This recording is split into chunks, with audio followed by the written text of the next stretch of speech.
Shalom Adonai a todos, bem-vindo a mais um estudo de terça-feira, estudo Techuva. Essa semana nós vamos continuar o tema da semana passada, mas como sempre, toda semana Deus me dá novas palavras em hebraico para continuar o assunto. E nessa semana o título é Hakavasha Aha Avodá. E nós vamos aprender o que significa isso, ligado no tema que nós estamos estudando. O tema de agora é o que a Bíblia nos ensina acerca do povo de Deus, né? Tanto no Velho e no Novo Testamento. Estamos aprendendo. Semana passada nós aprendemos sobre o povo de Deus desde o Velho Testamento, da origem, de como começou com Abraão, o povo hebraico, e aprendemos sobre a descendência desse povo, né? Sobre os patriarcas e como de Abraão nós chegamos até as 12 tribos de Israel, e agora nós vamos continuar. Nessa semana vamos aprender o que aconteceu com esse povo daquela época até hoje, no decorrer do tempo da história bíblica, e vamos aprender uma razão específica por que Jesus veio ao mundo. Ele mesmo nos deu uma razão específica, ele falou. E nós vamos aprender sobre isso e saber onde nós encaixamos nessa razão. E aí, na semana que vem, vamos concluir aprendendo para a gente saber onde que está o povo de Deus hoje, e vamos aprender aonde que a igreja se encaixa nesse plano e neste povo. Então, essa semana, o versículo-chave que Deus me deu é Lucas, capítulo 15, versículos 1 a 7. Todos os publicanos e pecadores, e essa pecadores aí está entre aspas até na própria Bíblia, e é interessante porque está entre aspas, porque eu vou explicar isso, vai fazer mais sentido. Estavam se reunindo para ouvi-lo, mas os fariseus e os mestres da lei o criticavam. Este homem recebe pecadores e come com eles. Então Jesus lhe contou uma parábola. Qual de vocês, possuindo 100 ovelhas e perdendo uma, não deixa as 99 no campo e vai atrás da ovelha perdida até encontrá-la? E quando a encontra, coloca-a alegremente sobre os ombros e vai para casa. Ao chegar, reúne-se os amigos e os vizinhos e diz: Alegre-se comigo, pois encontrei minha ovelha perdida. Eu lhes digo, da mesma forma, haverá mais alegria no céu por um pecador que se arrepender do que por 99 justos que não precisam arrepender-se. Então, essa palavra pecadores aí está entre aspas, até na própria Bíblia, por uma razão específica, porque essa palavra pecadores, no grego, e se você procurar a raiz no hebraico, quer dizer perdido. Quando a gente fala pecadores ou perversos, não sei se você viu o meu estudo sobre Torá, ali nós aprendemos que a palavra perverso, né, quando Jesus fala, vocês são uma nação perversa, ele não estava insultando ninguém, ele não estava falando mal de ninguém. A palavra no hebraico perversa quer dizer fora do caminho, desviado ou perdido. Não é uma palavra negativa, é uma palavra que está falando, vocês estão perdidos. Que realmente o mundo está perdido, né? Então não é uma forma de insultar uma pessoa, é simplesmente um fato, entendeu? Então essa palavra pecador está lá. Então o título em hebraico é as ovelhas perdidas. Essas palavras quer dizer as ovelhas perdidas. A primeira palavra, que é ovelhas em plural, se você olhar a palavra raiz, é se, que quer dizer ovelha, cordeiro, bode, ou pode também significar rebanho. Pode ser uma palavra só para o rebanho. E a outra palavra, ela está conjugada, por causa da palavra perdida, ela está conjugada. Então, a palavra raiz é a palavra avad, que quer dizer perecer, morrer, desaparecer ou perder. Ou seja, mesmo quando eu estava falando aquela palavra perdido, a palavra raiz é essa. É uma pessoa, aquela palavra pecadores, né? No versículo que a gente acabou de ler, a palavra raiz é essa, que quer dizer que a pessoa está perdida, está a caminho da morte. Nós vemos essas duas palavras sendo usadas no Salmo 119, versículo 176. andei vagando como ovelha perdida. Então aí, a ovelha perdida são essas duas palavras. Vem em busca do teu servo, pois não me esqueci dos teus mandamentos. Aí ele está falando, é um salmo do rei Davi, e rei Davi, ele representa a tribo de Judá. Nós vamos aprender hoje sobre as duas tribos, sobre os dois reinos, né? Então, rei Davi, ele era da tribo de Judá. E aí ele está falando, né, que ele anda como uma ovelha perdida e ele está pedindo a Deus para buscar a ele, porque ele não se esqueceu dos seus mandamentos. Nós vamos aprender mais adiante que quando o povo foi dividido, o reino do sul, que é o reino de Judá, eles são os judeus de hoje. Então, até hoje, eles guardam os mandamentos. Então, foi interessante que nesse versículo ele fala, não me esqueci dos teus mandamentos. Até hoje, os judeus guardam os mandamentos de Deus. Então, eles estão aqui praticamente falando, mesmo guardando os mandamentos, eles são ovelhas perdidas. Mesmo guardando os mandamentos. E aí, é como se fosse uma profecia que o Espírito Santo deu para o rei Davi, que eles iam estar perdidos, mesmo guardando os mandamentos, e que eles estão pedindo ajuda, estão pedindo, Deus, vem nos buscar, né? O teshuva quer dizer voltar para Deus, né? Voltar para os caminhos de Deus.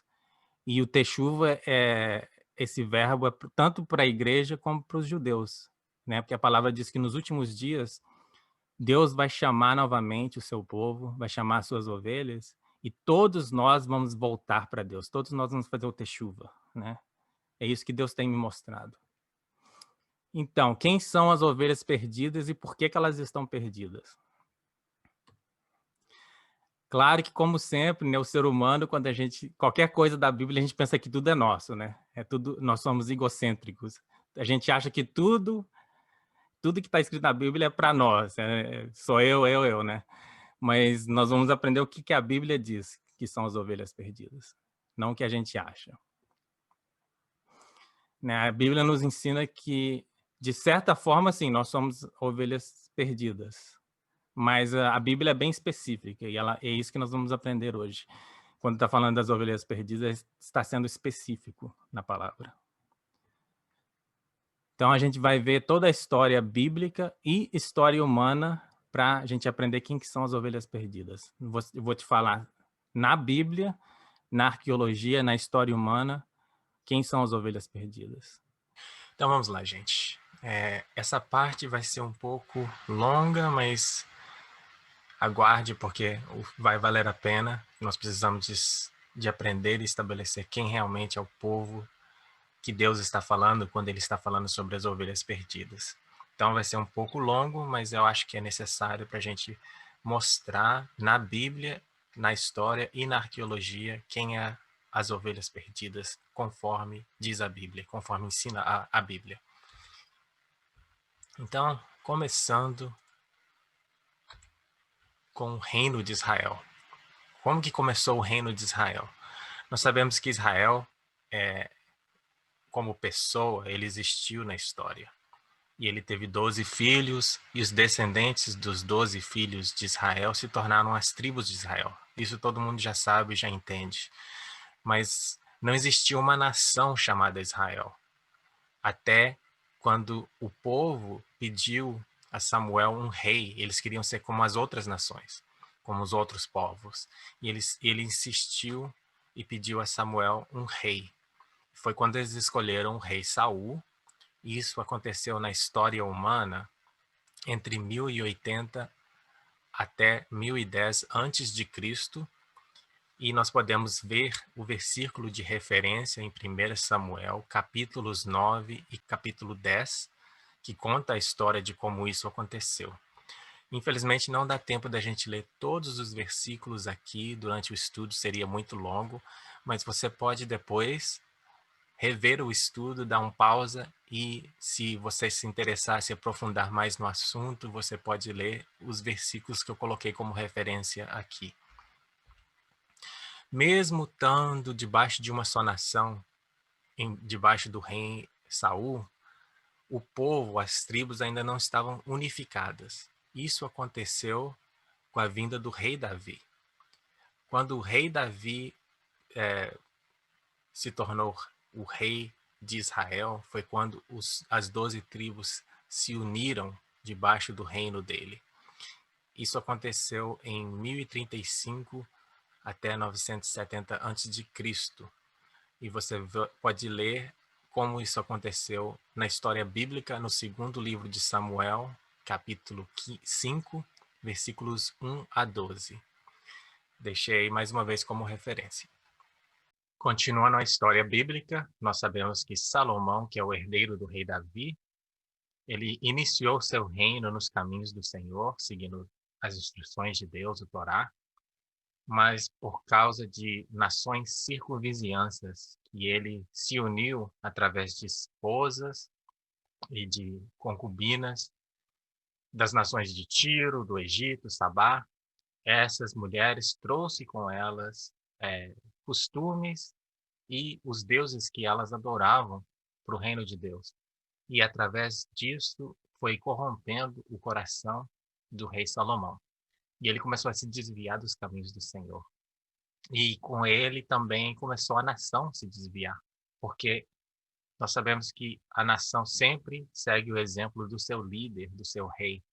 E como Salomão estava sendo corrompido, a nação acompanhou a Salomão. As referências que nós podemos ler sobre isso está em 1 Reis 9, versículos 10 a 14, 1 Reis 11, versículos 31 a 33, mas também na história em geral, você pode ler isso na palavra de Deus, na Bíblia. Por causa de muitas guerras que estavam acontecendo naquela época com as nações circunvizinhanças, o reino de Judá começou a colocar taxas sobre o povo, sobre as tribos, para poder manter o seu exército, poder manter a sua capital, que é Jerusalém, a cidade de Jerusalém, que está no reino de Judá. E por causa disso, começou a haver uma contenda entre as tribos. E as demais tribos começaram a rebeliar contra o reino de Judá, porque eles não queriam pagar essas taxas. E nós podemos ver isso no livro de 1 Reis, capítulo 12, versículo 1 a 20, e nos livros de crônicas, né, nos livros bíblicos que contam as histórias dos reis, que é a primeira e segunda livro de crônicas, nós podemos ler toda a história de Israel e como isso aconteceu por causa dessas coisas, dessas guerras e taxas que foi dividindo o povo. E aconteceu que o reino se dividiu. O reino do sul, o Casa de Judá, foi constituído da tribo de Judá e Benjamim. Eles se uniram e permaneceram, que tinha como capital Jerusalém. Jerusalém estava entre essas duas tribos, na área dessas duas tribos. E as demais tribos de Israel, que são as 10 tribos, eles se separaram do reino e se tornaram o Reino do Norte, que continuou com o nome Casa de Israel, ou Reino de Israel. E a liderança do Reino do Norte passou para Efraim, para a tribo de Efraim, e a liderança do Reino do Sul passou para a tribo de Judá. Nós aprendemos na semana passada, né, que a herança do rei sempre foi passada para a tribo de Judá, ou seja, todos os reis legítimos de Israel vêm da tribo de Judá. Então, Judá continuou sendo líder dessa união de Judá e Benjamim, mas no norte a liderança passou para Efraim. Então aqui eu vou mostrar o mapa na época que aconteceu todas essas coisas. Você vê que Judá, que está em verde escuro no sul, e Benjamim, que está logo a norte de Judá, em amarelo, essas duas tribos se uniram e Jerusalém está bem ali na divisa entre Benjamim e Judá. Está na área de Judá, está dentro de Judá, mas está bem ali, bem pertinho do sul de Benjamim. E aí você vê em alaranjado Efraim e Manassés, que está no norte de Efraim. Essas duas tribos são descendentes dos filhos de José. Não existe tribo de José, né? A tribo de José foi dividido entre Efraim e Manassés, e que são os filhos de José.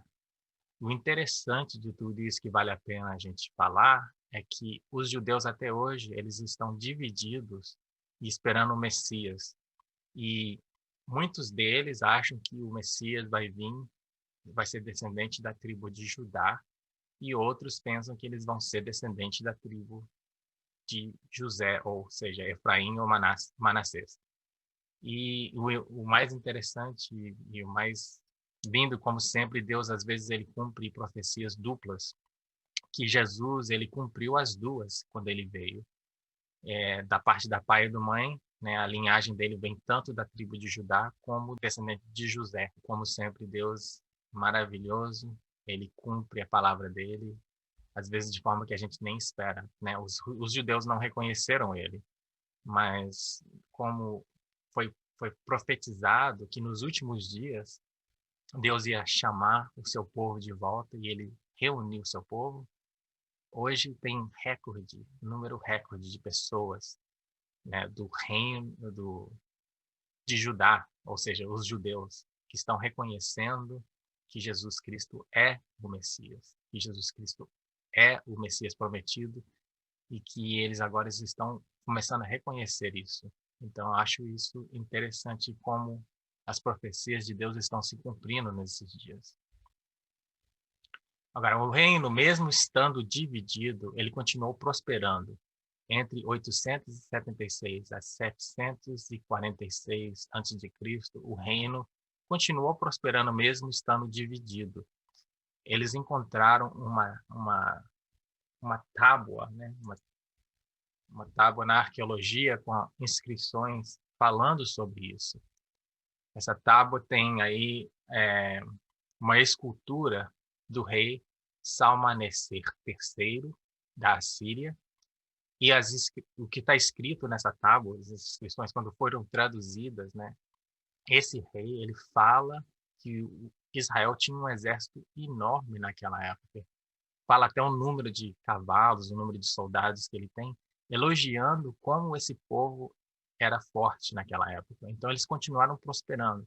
Outra coisa que é interessante e vale a pena a gente falar é que até o ano 1830, né, depois de Cristo, na nossa história recente, muitas pessoas não acreditavam na veracidade da Bíblia, historicamente falando. E uma das razões é que não se havia encontrado nada sobre a Assíria.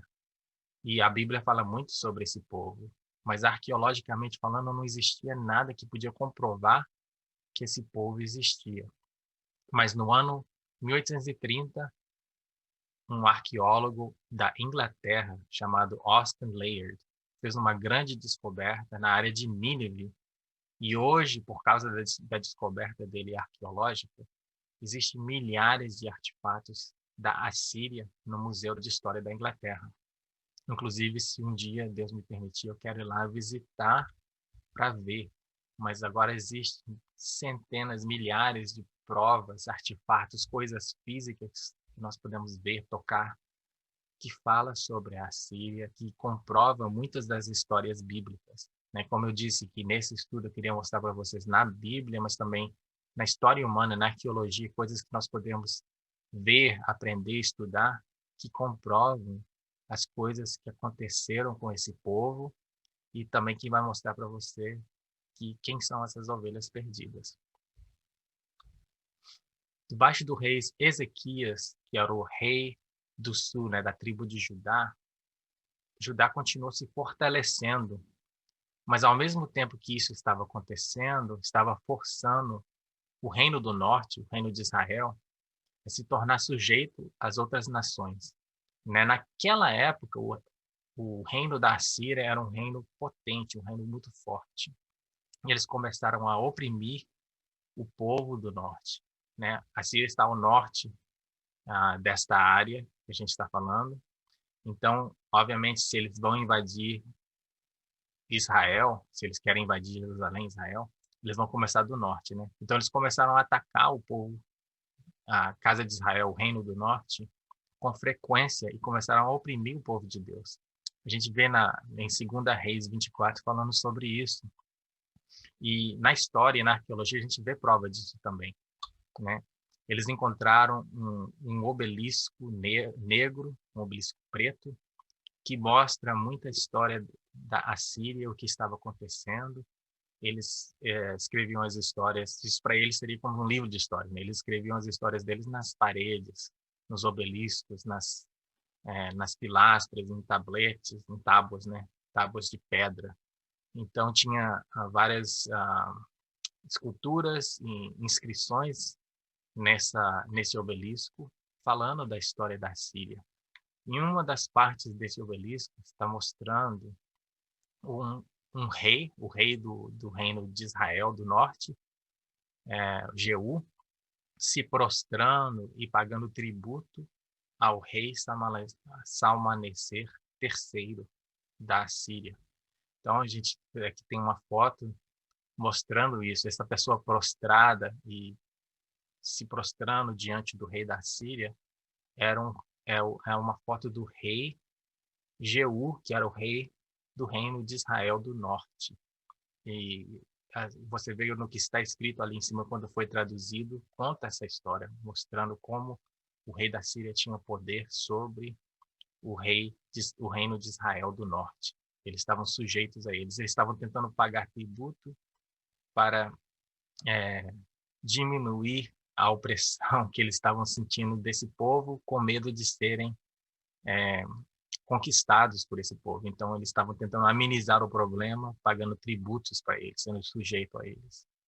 Só que no ano 703 a.C., o reino da Síria invadiu o reino do norte de Israel e conquistou esse reino e levaram eles cativos para a Síria, né? Então, as 10 tribos do reino do norte, eles foram conquistados e levados cativos até a Síria. Logo em seguida, no ano 612, mais ou menos 100 anos depois, antes de Cristo, os assírios caíram para a Babilônia e os Medes. A Babilônia e os Medes se uniram e conquistaram os assírios. E através do rei Nabucodonosor, né, depois de terem invadido e conquistado os assírios, a Babilônia invadiu o reino do sul, Jerusalém, invadiu Judá e levaram eles cativos. Só que a diferença foi que o povo, quando eles foram conquistados, o reino do sul, quando foi conquistado, eles foram levados cativos para a Babilônia, né? E o povo do reino do norte, as outras 10 tribos, eles foram levados cativos para a Síria. Nós vemos essa história sendo comprovada em 2 Reis 17, Jeremias 52, 12 e 2 Reis 25.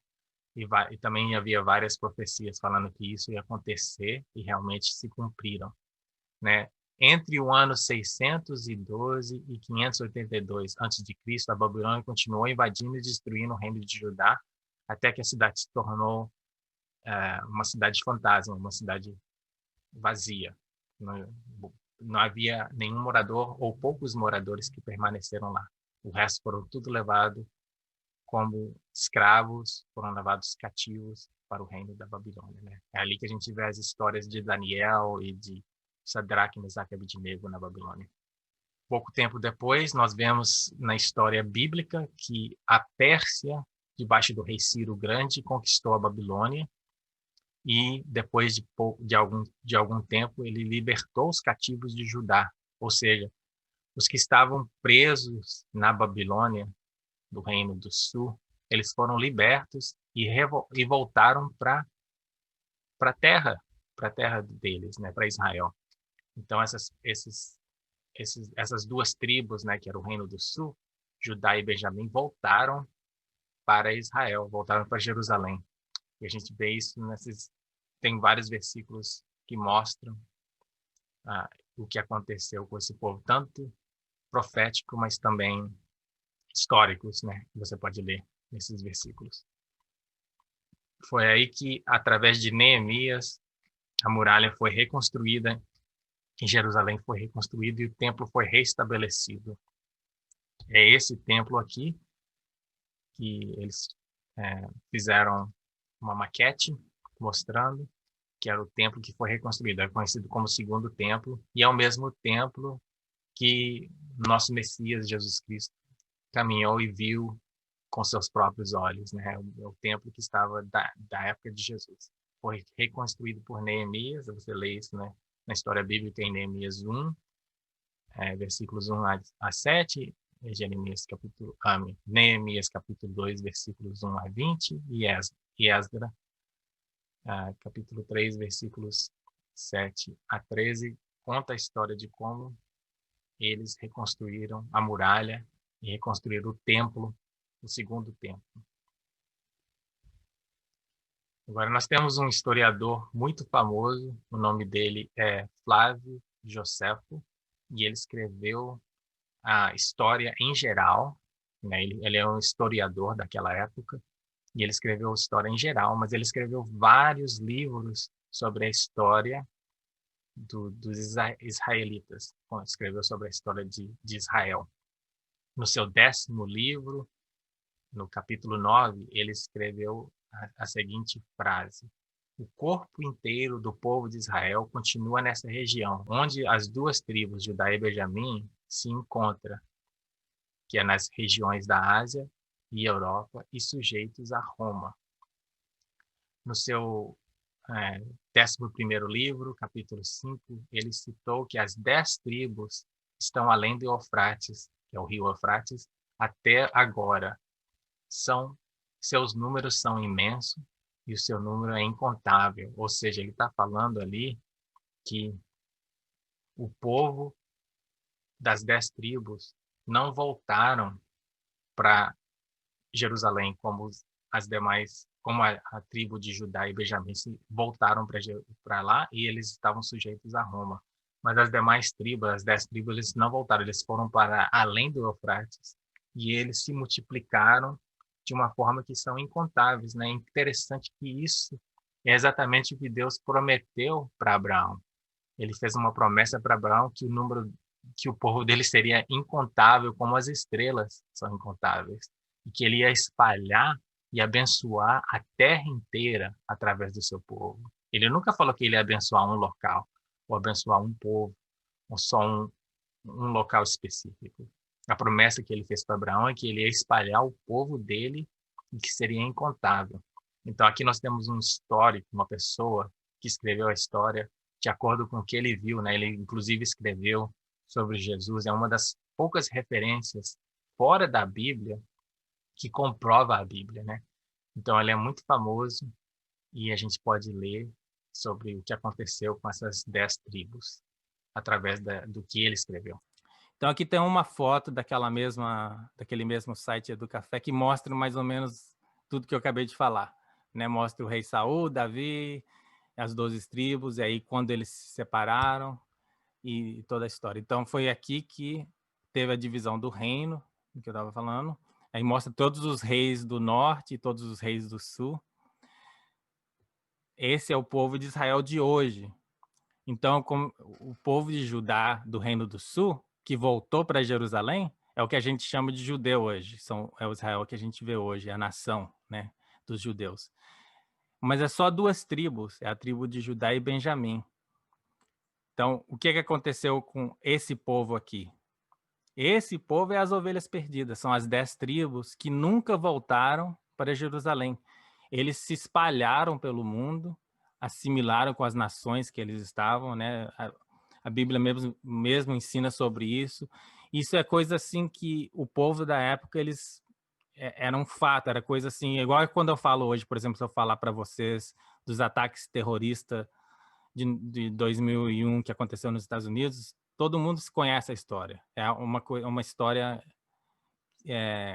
como se diz, não é muito antiga, é algo que todo mundo conhece e muitas pessoas viveram naquela época. E as que não viveram ainda é recente. Então, para eles, né, nessa época, na época que Jesus estava aqui, isso para eles era história recente, era coisa que todo mundo conhecia, não tinha que explicar, não tinha que parar e explicar para eles. Todos eles sabiam disso. Então, agora, quem são as ovelhas? Muitas pessoas falam as ovelhas é a igreja, né? Nós somos as ovelhas e tudo. Então, nós temos um capítulo inteiro em Ezequiel, capítulo 34, que fala só do pastor e das ovelhas. Então, se a igreja são as ovelhas, se a igreja é as ovelhas, então não faz sentido que está no Velho Testamento, né? E por que eu estou falando tudo isso? Porque, igual eu falei na semana passada, né? A gente lê o final do livro e quem entendeu o livro, né? A maioria das pessoas, dos crentes e das pessoas hoje, só quer ler o Novo Testamento. E aí, porque eles não entendem o contexto, ou entendem as palavras, a gente tem que redefinir as palavras, a gente tem que estudar o que Deus já estabeleceu no passado, o que ele já mostrou, o que ele já ensinou no passado, para a gente entender o que está escrito agora, né? Quando a gente falou na semana passada das coisas que Paulo escreveu, a maioria das doutrinas humanas, a maioria das heresias, né, e religiões e denominações que existem hoje, às vezes eles tiram as coisas que estão escritas no Novo Testamento do contexto. Então eu estou tentando ensinar a gente voltar e ver o que Deus falou, o que ele definiu sobre essas coisas, e aí nós podemos ler novamente o Novo Testamento, sabendo a definição dessas palavras, e poder aplicar melhor e não cometer os mesmos erros, né, de definir errado. Então está escrito em Ezequiel 34, esse capítulo inteiro, todinho, só fala de ovelha perdida. Mas eu tirei esses versículos chaves. E uma coisa interessante é que nesse capítulo tem coisas que já aconteceu e tem profecias do milênio, profecias do futuro. Deus faz isso muito, ele faz muito isso, até mesmo com profecia. Várias vezes nas profecias deles, elas se cumprem várias vezes, ou em épocas diferentes. Por exemplo, a própria vinda do Messias, né? Os judeus, eles acreditam que o Messias vai vir uma vez, mas ele vai vir duas, né? Ele já veio e vai vir de novo. Então, muitas vezes a gente não, por causa da nossa visão limitada do que a gente pensa, do que a gente acha, a gente às vezes perde. Eles não reconheceram a vinda de Jesus por isso. Eles esperavam que ia vir um rei triunfante, que ia vencer, que ia lutar, ia livrar eles dos romanos. Essa era a visão que eles tinham. Mas a profecia era dupla. Falou que ele ia vir primeiro como um servo, né? Que ele vinha sofrer para libertar o povo dele, e na segunda vinda dele ele ia vir como rei. Então era uma daquelas profecias duplas falando de Jesus. E eles não reconheceram isso. E a gente também às vezes não reconhece porque são profecias duplas, né? Então aqui está porque assim diz o soberano Senhor, eu mesmo buscarei as minhas ovelhas e delas cuidarei.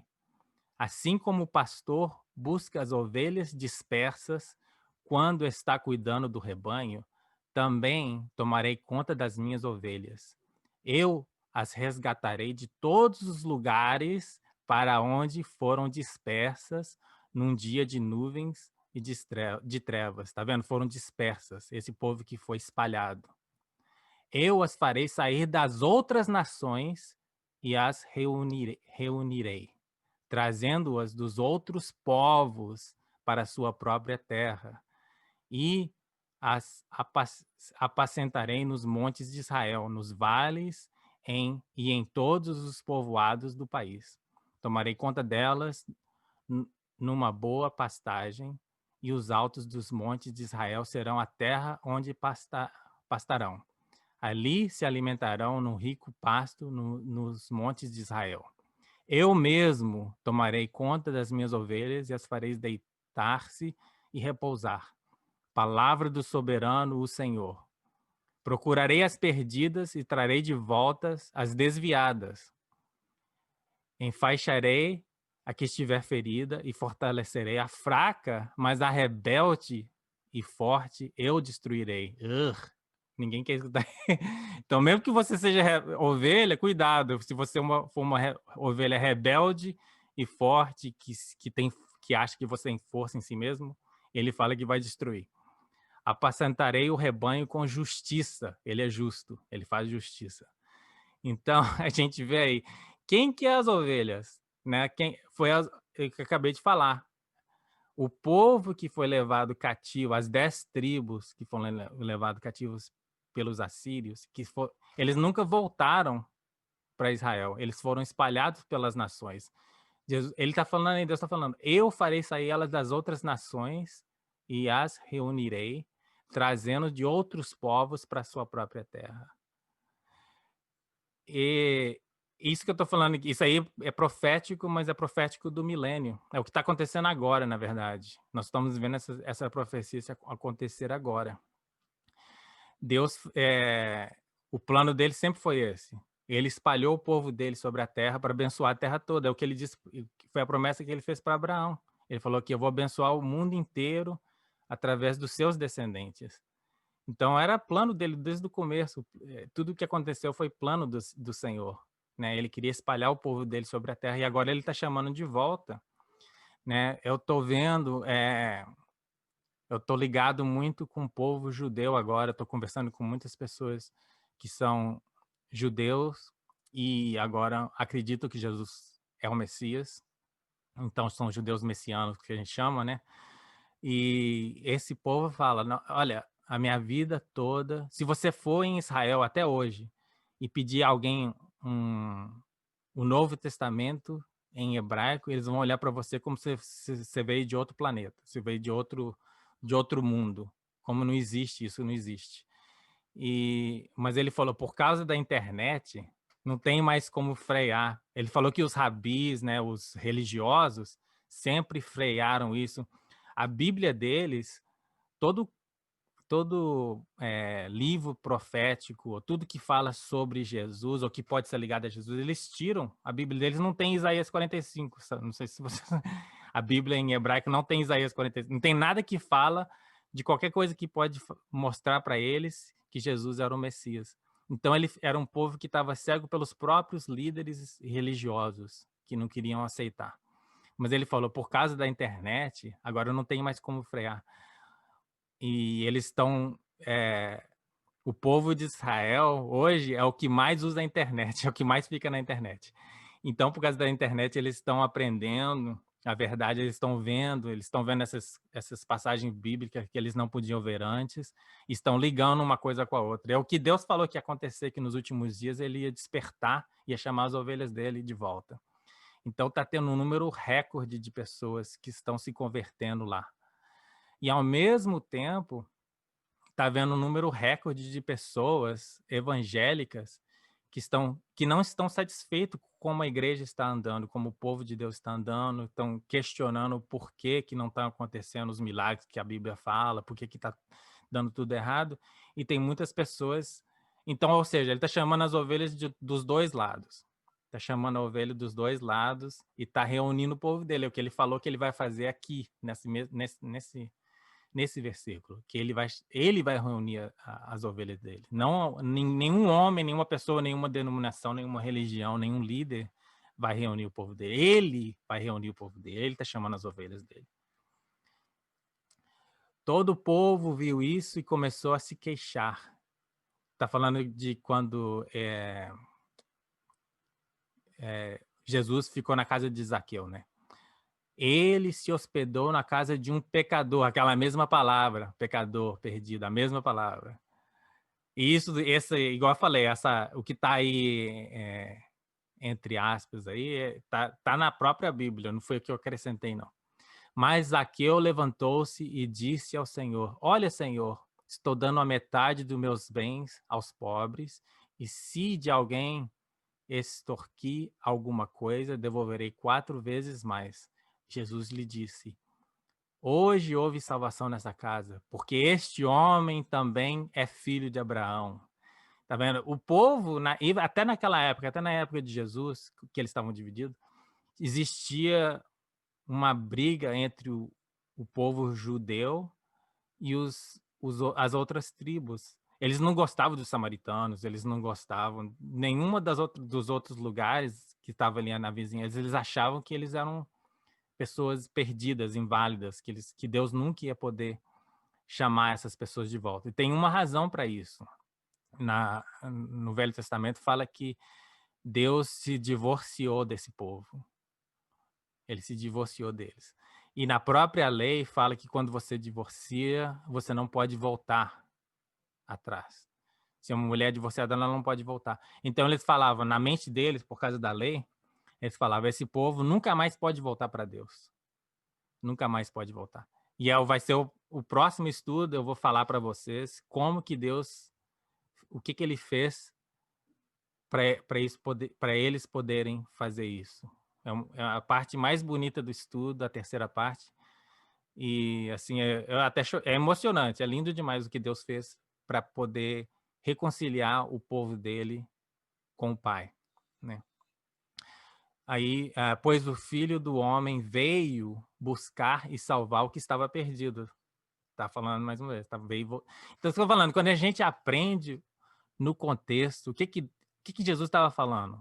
Ele veio salvar o que estava perdido. Está falando das tribos perdidas. Está falando dos que estavam separados de Deus. Eu sou o bom pastor, conheço as minhas ovelhas e elas me conhecem, assim como o Pai me conhece e eu conheço o Pai, e dou a minha vida pelas ovelhas. Tenho outras ovelhas que não são deste aprisco, ou recinto, ou rebanho. Tenho outras ovelhas. É necessário que eu as conduza também. Elas ouvirão a minha voz e haverá um só rebanho e um só pastor. João 10, versículo 14 a 16. Que outras ovelhas que ele está falando, né? Estou falando, quando a gente quando a gente aprende o contexto, o que aconteceu no passado, aí quando a gente leu novamente o Novo Testamento, a gente vê com outros olhos, com outra visão, né? E Mateus 15, 24. A missão de Jesus. Por que Jesus veio ao mundo? Eu fui enviado apenas às ovelhas perdidas de Israel. Foi o próprio Jesus que falou isso. Ele veio para as ovelhas perdidas de Israel. Será que a missão de Jesus foi tão específica assim? Então vamos ver qual que foi a ordem que ele deu aos discípulos.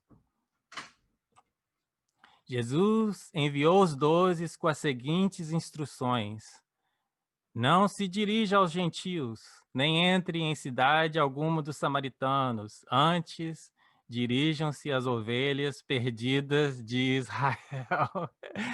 Mateus 10, 5, 10. Por quê? Vamos explorar mais algumas coisas. Em Atos, se você lê Atos agora, depois que você começar a aprender tudo isso, você lê Atos novamente, muita coisa vai fazer sentido que não fazia antes. Toda vez que Paulo ou os discípulos entravam nessas nações, circunvizinhanças de Israel, né, do reino, eles pregavam de certa forma, eles falavam com certas palavras. Por quê? Essas nações eram tudo pagã e idólatra. Para que eles iam mais um Deus? Mais um. Vamos colocar na nossa coleção aqui. Eu tenho 100, agora tem 101. Não, por que você acha que esse povo deu ouvidos às pregações deles e se converteram tão rapidamente? Porque eles estavam falando a linguagem que eles conheciam. Esse povo que estava espalhado, que sabiam que eles eram descendentes dos israelitas, mas que eles achavam que Deus não ia aceitar eles de volta. Quando eles falavam com aquela linguagem que eles conheciam, igual falou Jesus, ele falou que as minhas ovelhas vão reconhecer a minha voz. Eles sabiam do que Paulo estava falando. Isso que eu estou falando, a gente lê as coisas que Paulo escreveu, porque a gente não conhece o contexto, não conhece a história, não conhece a cultura. Às vezes, muitas vezes a gente interpreta errado. Mas eles conheciam todas essas coisas. Então, para eles eram boas notícias, era o gospel, good news, né? Boas notícias, porque eles falavam, não tinha como reconciliar. Não sei se vocês já viram o show The Chosen, os Escolhidos. O último capítulo, né? Quando Jesus fala com a mulher samaritana. Quando você entende o contexto, eu já vi assim 4 vezes, eu chorei as 4 vezes, né? Mas quando você entende esse contexto, fica mais lindo ainda, porque Ela mesma falou, enquanto o Messias não vier e arrumar tudo isso, nós não entendemos nada. Estava todo mundo confuso, ninguém entendia nada. E ela falava, vocês judeus rejeitam nós, os samaritanos, vocês nos rejeitam, não sei o quê. Então, quando Jesus falou com ela a boa notícia, não, eu sou o Messias e vai tudo mudar. Eu estou buscando aqueles que me adoram em espírito e em verdade. Não vai ter que ser mais no templo, não vai ter que ser mais através de lei, não vai ser mais sacrifícios, nada disso. Eu estou procurando aqueles que me adorem em espírito e verdade. Aí é como se ela conhecia as histórias, ela sabia o que ele estava falando. Foi como se Deus tirou uma corrente dela, que ela estava se sentindo acorrentada, né? E foi assim como que aquelas correntes caíram. E ela falou, ele é o Messias e agora eu posso adorar a Deus? Agora eu posso servir a Deus? Ela ficou, olha, ela saiu correndo pela cidade falando isso e todo mundo escutou. Por que você acha que todo mundo escutou? Eles estavam com a mesma história dela, eles estavam com o mesmo pensamento dela, que eles não tinham como voltar para Deus. Não tem como. Nós somos divorciados de Deus, não tem como. Então, quando ela chegou lá falando para a cidade toda, olha, esse homem falou tudo o que aconteceu na minha vida e ele falou que ele é o Messias e agora nós podemos voltar a adorar a Deus, todo mundo recebeu a mensagem, todo mundo acreditou na mensagem. Então, para a gente, eu não estou falando tudo isso para falar que nós não temos esperança, né? Vamos voltar e ler o versículo que Jesus falou no contexto. Vamos voltar e ler o que Jesus falou, que ele veio só para as ovelhas perdidas de Israel. Então, saindo daquele lugar, Jesus retirou-se para a região de Tiro e de Sidom, ou seja, era uma região onde não era o povo judeu, uma região circunvizinhança. Uma mulher cananeia, ou seja, ela não era nem parte das tribos. Uma mulher cananeia natural dali, veio a ele gritando, Senhor, filho de Davi, tem misericórdia de mim, minha filha está endemoniada e está sofrendo muito. Mas Jesus não lhe respondeu palavra. Então os discípulos se aproximaram dele e pediram, manda embora, pois vem gritando atrás de nós. E Jesus respondeu, eu fui enviado apenas às ovelhas perdidas de Israel. Então foi o que eu acabei de ler para vocês. Só que a mulher veio, adorou de joelhos e disse, Senhor, ajuda-me. E ele respondeu, não é certo tirar o pão dos filhos e lançá-los aos cachorrinhos. Está falando, não é certo eu te dar aquilo que pertence aos filhos, que pertence aos filhos da herança. E ela disse ela, porém, sim, Senhor, mas até os cachorrinhos comem das migalhas que caem da mesa dos seus donos. E Jesus respondeu, mulher, grande é a sua fé, seja conforme você deseja. E naquele mesmo instante, a sua filha foi curada. Ou seja, mesmo assim, no meu contexto, nos meus estudos, no que eu tenho aprendido, nós somos descendentes de Abraão. Nós somos descendentes de Abraão. Talvez até fisicamente, genealogicamente falando, porque a gente não sabe para onde esse povo se espalhou. Então, quem sabe nós somos até descendentes de Abraão no próprio DNA, na nossa própria física. Mas mesmo que nós não sejamos, nós somos descendentes de Abraão pela fé. Independente. Nós somos descendentes de Abraão pela fé. E Deus, ele não faz acepção de pessoas. Eu falei isso no último estudo. Ele não está preocupado com a genealogia, ele não está preocupado com a nossa descendência genealógica, ele está preocupado naqueles que amam a ele. Né? Eu falei no último estudo que quando Deus tirou o povo dele do Egito, ele fez as 10 pragas, os 10 milagres, né? Muitos dos egípcios que observaram aquilo ficaram maravilhados e falaram, esse é um Deus, esse Deus é verdadeiro, nós estamos aqui servindo esse monte de Deus e esse monte de Deus não nos livrou da mão desse Deus, esse deve ser o verdadeiro Deus. Quando eles saíram do Egito, muitos egípcios foram com eles. Inclusive, quando Deus foi dar a lei dele no Monte Sinai, ele falou que essa lei é para todos que são descendentes seus, ou para aqueles que estão peregrinando com vocês. Os estrangeiros que estão peregrinando com você. Estava falando dos egípcios. E ele falou assim, que quem seguia essa lei, quem seguia esses ensinamentos, vai ser o meu povo e eu serei o seu Deus. Então, ele não faz acepção de pessoas. Ele só quer aquelas pessoas que querem seguir os seus ensinamentos. Então, vamos concluir. Ele foi enviado especificamente para resgatar as ovelhas perdidas, né? As tribos de Israel que se espalharam pela terra. O plano de Deus sempre inclui isso. Como eu falei, do começo ao fim, nosso Deus é o mesmo ontem, hoje, para todos sempre. Ele não muda. Se a gente falar que ele mudou de ideia e cancelou a aliança original dele, fez uma nova aliança, ele pode fazer isso de novo. Nós não temos segurança em Deus.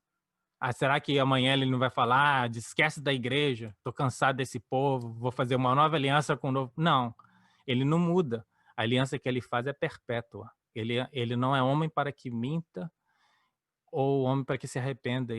O plano dele foi do começo ao fim e ele nunca mudou de ideia.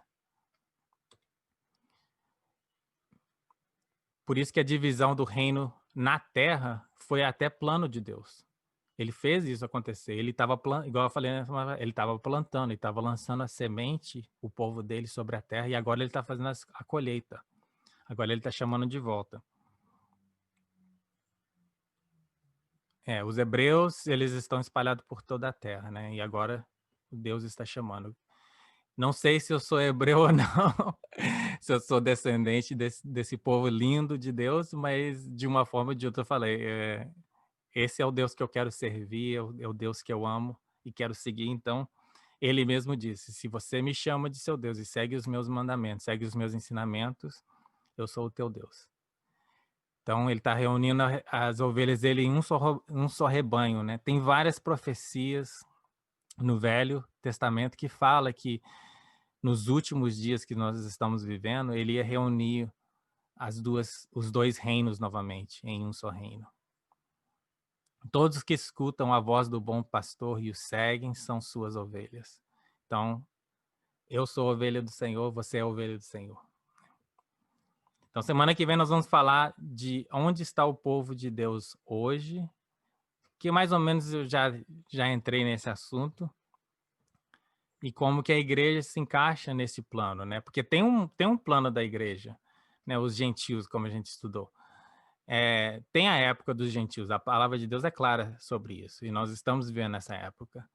Mas não quer dizer que nós somos o novo povo de Deus e o povo de Israel não é mais, não quer dizer que só o povo de Israel, não, é um plano completo e conjunto, e nós vamos aprender como que uma coisa encaixa na outra. Todos vocês são filhos de Deus mediante a fé em Cristo Jesus, pois o que em Cristo foram batizados, de Cristo se revestiram. Não há judeu nem grego, nem escravo, nem livre, homem, nem mulher, pois todos são um em Cristo Jesus. E se vocês são de Cristo, são descendência de Abraão e herdeiros segundo a promessa. Igual eu falei, quando a gente lê no novo contexto, aprendendo essas coisas, porque Gálatas é um dos livros mais, se você lê fora de contexto, meu Deus, é um livro que mais engana as pessoas, né?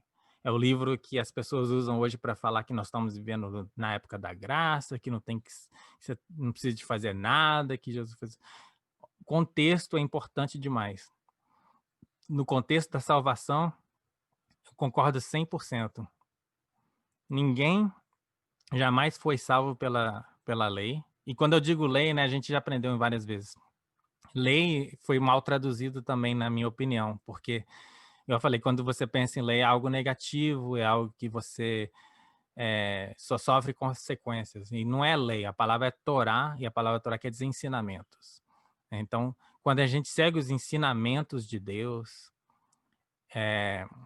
as coisas que Deus nos ensina para seguir e ser servos dele, é que a gente é povo de Deus. Se você não segue esses ensinamentos, não é magia, não tem magia, não tem... Você não fala uma oração, eu recebo Jesus e agora eu sou de Cristo, então eu sou salvo. Não, não é assim que funciona. Não é assim que funciona. Se você realmente se entregar e se render a Deus e se arrepender e fazer o que a gente chama de teshuva, né? Teshuva quer dizer arrependimento. É mudança de vida.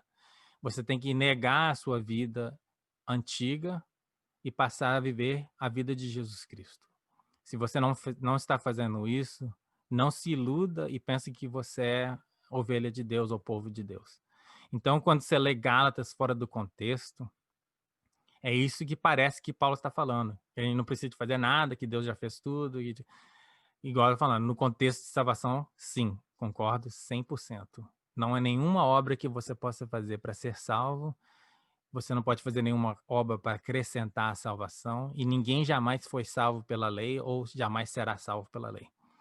Mas no contexto de vida, né, do dia a dia, não está totalmente fora. Se você aplicar essas palavras, essa carta no contexto da sua vida do dia a dia, você vai desviar do caminho, vai sair fora do caminho. Ou seja, vai voltar para aquela palavra, né, o perverso, fora do caminho, desviado do caminho, perdido, né? O porteiro, aqui em João 10, é um capítulo muito conhecido, mas eu tirei alguns versículos. São 3 coisas que Jesus se identificou nesse capítulo que ele é. Ele é o porteiro. O porteiro abre-lhe a porta e as ovelhas ouvem a sua voz. Ele chama as ovelhas pelo seu nome e as leva para fora. Depois de conduzir para fora as suas ovelhas, vai adiante delas e estas o seguem, porque conhecem a sua voz. Então, nessa primeira parte aí, no versículo 3 e 4, ele se identifica como o porteiro. Ele abre a porta. Ele chama as ovelhas pelo nome. Ele te chama pelo nome. Se você conhece o porteiro, você segue ele. E te leva para fora de quê? O que está falando? Te leva para fora do mundo, te tira do mundo, entendeu? Te leva para fora. E ele vai adiante de você, Jesus vai na nossa frente. E quem conhece Jesus como porteiro, segue ele. Segue a ele, porque conhece a voz dele, entendeu? Depois ele fala: eu sou a porta. Quem entra por mim será salvo. Entrará e sairá e encontrará pastagem. Então agora ele se identificou como a porta. Só existe um caminho para Deus. Só existe um caminho. Ele disse: eu sou o caminho, a verdade e a vida. Ninguém vem ao Pai senão por mim. Então ele se identificou como a porta também. E por último ele se identificou como um bom pastor. Eu sou o bom pastor. O bom pastor dá a sua vida pelas ovelhas. Então esse é o nosso bom pastor, gente. Esse é o nosso bom pastor. Assim, quando a gente pensa em ovelha, até o mundo mesmo, eles tiram sarro de ovelhas. Fala que as pessoas, vocês são ovelhas, vocês só sabem seguir, vocês só sabem... Às vezes até no mundo é visto como algo negativo, né? Eles falam que ovelha é boba, não, até sendo levada à morte, elas não reclamam, e seguem e obedecem. Mas quando você tem um bom pastor, não existe nada melhor do que ser ovelha. Não existe nada melhor do que ser uma ovelha. Porque a gente sabe que o bom pastor vai fazer o bem pelas ovelhas. Ele não vai levar a gente para o lugar ruim, ele vai levar a gente para o lugar bom, né? Para o lugar que a gente vai ter descanso, né? Agora, se você tem um mau pastor, não existe nada pior do que ser ovelha. Então, graças a Deus que nós temos um bom pastor, o nosso bom pastor, ele morreu por nós. Então, a gente pode confiar que ele quer o melhor para a gente. Amém? Então, semana que vem eu vou concluir. Vai ser a minha parte favorita. É até difícil, é difícil esperar, né? Esse estudo já está pronto há 3 semanas, mas eu tive que dividir para a gente mastigar bem toda a informação e poder ir aprendendo aos poucos. E igual eu falei, depois das 3 semanas e vocês aprenderem tudo isso, volta lá no Novo Testamento e lê novamente as cartas de Paulo. Com um novo entendimento, eu te garanto que você vai ver muita coisa lá que você não viu antes. O Espírito Santo vai te guiar, vai te mostrar muitas coisas preciosas que você não viu antes. Tá bom? Então, isso conclui o estudo dessa semana. Semana que vem nós temos mais, se Jesus não voltar.